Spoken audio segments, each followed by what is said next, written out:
Yay fəslinin gəlməsi ilə qədər mən istədim aydınlıq gətirək görək hansı dəri zöhrəvi xəstəlikləri aktivləşir. Bunların içərisində həmişə olduğu kimi dərinin göbələyi xəstəlikləri üstünlük təşkil edir və onların da içərisində trixofitiya, mikrosporiya, dərinin kandida tipli göbələk xəstəliklərini göstərə bilərik ki, buna da yoluxma son zamanlar əsas etibarilə deməli sanitar gigiyenik normalara riayət olunmayan məkanlarda, əsas etibarilə saunalarda, hamamlarda və dəniz kənarında bu baş verə bilər. Bundan başqa zöhrəvi xəstəliklər içərisində həmişə olduğu kimi aktivlik, gonoreya, trixomoniyaz, xlamidioz kimi infeksiyalardır ki, məhz isti hava şəraitində bunları yoluxma halları daha aktiv olur. Yəni bu da sanitar gigiyenik normalara riayət etmədikdə və eyni zamanda partnyorların isti şəraitdə əlaqəyə tez-tez girmələri və partnyorların birində infeksiyanın digərinə çox asanlıqla ötürülməsi də yay vaxtı, yay şəraitində çox aktivləşir. Digər tərəfdən zöhrəvi xəstəliklər içərisində biz qanla yayılan xəstəlikləri də göstərə bilərik ki, bunların da içərisində siflis, HIV kimi virusu göstərə bilərik ki, məhz bu viruslar da yay dövründə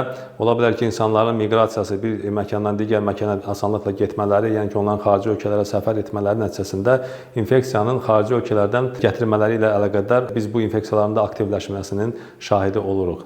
Məhz buna görə də yay dövründə biraz diqqətli olmaq lazımdır. Çünki dəri və selülit qışalar qorunmur və bu zaman onlara infeksiyanın ötürülməsi daha asan baş verir. İstər dəri, istərsə də zöhrəvi xəstəliklərin yayılması məhz yay dövründə aktivləşir. Bu da bu kimi pasientlərin, bu kimi xəstələrin vaxtında həkimə müraciət etməmələri və müalicə olunmamaları ilə əlaqədardır.